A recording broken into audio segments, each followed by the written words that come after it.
Hi everybody, and welcome back to the Little Miss Funeral YouTube channel. So the idea behind today's video actually came to me from another funeral professional by the name of Brandy Wells. Brandy is somebody who watches my YouTube videos, and she messaged me on Facebook with this question. Not like really a question, but a new policy that her funeral home had implemented, and she wanted to know my thoughts and my reaction on this policy.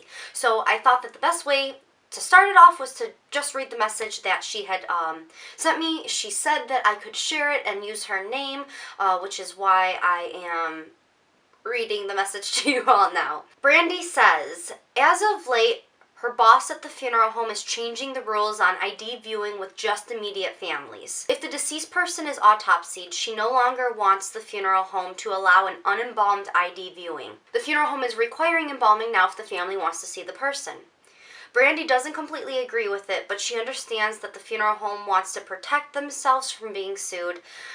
They used to allow unembalmed viewings, but they would just cover the scalp and the body and allow the face to be viewed and the hands maybe, and then they would tell the family not to touch the deceased person. Basically, she was wondering my opinion on that. Now, I want to start off by saying that I practice in New York State, and in New York State, there's no law that says a person has to be embalmed. However, the funeral homes in New York State can make their own policies. So, for instance, even though there is no law that says a person must be embalmed, the funeral home can say that it is their policy where if you want to see your loved one before a direct cremation or a direct burial, we require embalming in order to do so.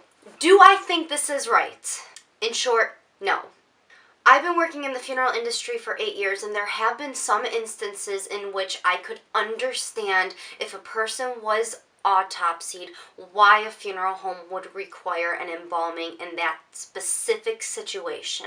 However, to require that every single autopsied body be embalmed prior to a private viewing of that person before a direct cremation or a direct burial, I don't think is right. With embalming comes additional charges for a service that a family may not want. I worked for a funeral home who required every single body to be identified before a disposition. They required somebody from the family to view them every single time, and I completely agree with that. Unfortunately, in today's day and age, we have read of stories where a funeral home has picked up a body from a hospital and the person is labeled with the name of the deceased that the funeral home is supposed to get.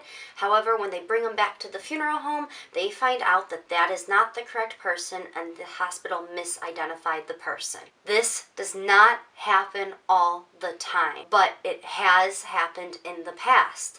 So by a funeral home requiring that somebody from the immediate family view that person, not only is it protecting the funeral home so that they can write down that they did in fact cremate the correct person because John Smith viewed them, it also can provide a very therapeutic final farewell for these family members. Now, like I was saying before, I do believe that there are certain special instances in which a funeral home may look at a person who was autopsied and say, in this case, we do need to embalm them in order to offer the family a good, peaceful, final goodbye. If there are traumatic deaths, sometimes it is better for a funeral home in order to use their tools and their training to work on that person, to bring them back, and not necessarily to their old self even, but to just bring them back to a state in which the family would be used to seeing them. So once again, to be short, sweet, and to the point, I don't agree with the sense that you're requiring every single autopsied body to be embalmed. There are definitely things that we can do as funeral professionals in order to offer people a good final farewell. Like Brandy said in her message, we can put sheets and blankets to cover up any incisions that are on their chest. And in the past, what I've done with pillows is I've actually taken stuffing out of pillows and molded the pillow around the person's head so you couldn't see the incision that was on their head as well. So there are different tricks and different things that we as funeral professionals can do in order to not require a body be embalmed. I am very interested to hear all of your views on this. Once again, thank you so much to Brandy for sending me this message and inspiring this video. I believe that the only way for the funeral industry to grow in the future is to find out what our communities and what our families want and pair that with our funeral professional knowledge that we all have from working in this field.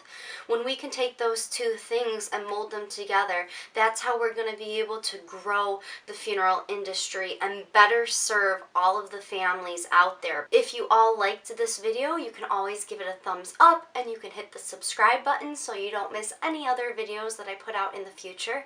And thank you so much for watching. I will see you all next time.